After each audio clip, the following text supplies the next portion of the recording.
Dans cette vidéo, nous allons voir comment importer des médias dans After Effects afin de les utiliser dans vos projets, dans vos compositions, dans vos animations, etc. Les plusieurs méthodes pour faire cet import. Vous pouvez soit passer par le menu Fichier, Importer, Fichier, tout simplement, que vous pouvez appeler par le raccourci Commande I ou Ctrl I sur PC.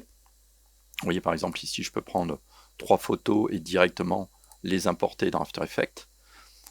Comme vous pouvez le constater, les 4 fichiers importés sont sélectionnés.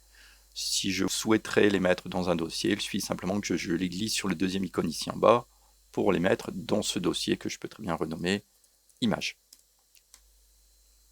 Pour renommer donc un dossier aussi, vous pouvez faire un clic droit, renommer tout simplement, et le raccourci c'est la touche Entrée. Par exemple, le nommer plutôt Photo. Donc ça c'est la première méthode. L'autre méthode, vous pouvez très bien cliquer droit ici dans la fenêtre projet, faire importer, fichier, et dans ce cas-là, vous pouvez à nouveau importer d'autres médias. Je pourrais même très bien importer les mêmes photos pour une utilisation différente. Mais par exemple, ici, je peux donc importer, pourquoi pas, le dossier son avec mes 2 sons à l'intérieur. Que je peux renommer aussi à nouveau, ici, musique. Une autre méthode aussi consiste à simplement double-cliquer avec votre bouton gauche de souris dans la fenêtre projet, qui vous permet donc d'accéder à la fenêtre de requête afin d'importer d'autres fichiers.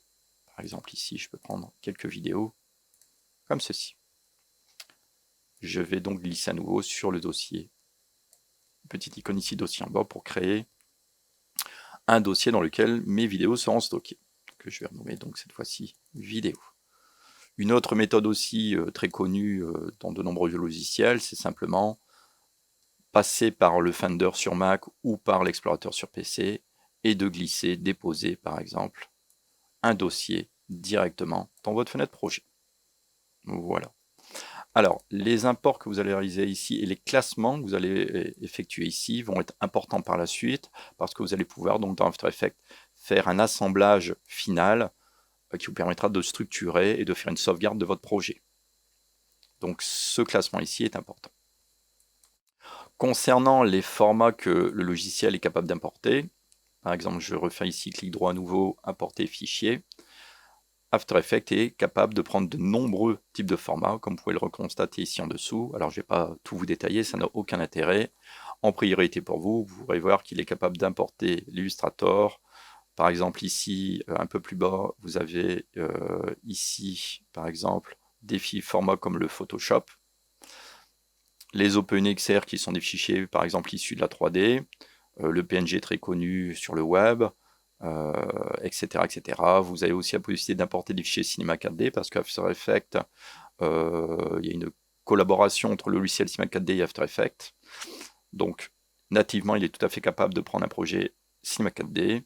Et ensuite, vous voyez, on retrouve ici des formats audio type IFF sur Mac ou les formats ici Wave plutôt sur PC. Voilà. Après, pour ceux qui sont plutôt dans le monde de la PAO, vous retrouverez ici du TIFF, bien sûr les PSD, j'en ai déjà parlé. On peut retrouver aussi du JPEG, bien sûr très connu, etc. etc. Si certains formats ne sont pas pris en charge, c'est tout simplement parce qu'il est impossible de les importer dans After Effects. Exemple, le SVG, qui est un format vectoriel. Vous devez passer par Illustrator afin de créer un fichier Illustrator avec votre SVG afin de pouvoir l'importer dans After Effects, sinon il ne sera pas capable d'importer des SVG. Voilà, c'était pour la partie donc import. N'hésitez surtout pas, bien sûr, à faire du classement. Je détaillerai un peu plus l'import par rapport à un fichier Illustrator et Photoshop, ça sera exactement la même chose, mais par rapport au fichier Illustrator, afin que vous puissiez par exemple importer un logo et le préparer pour son animation dans After Effects.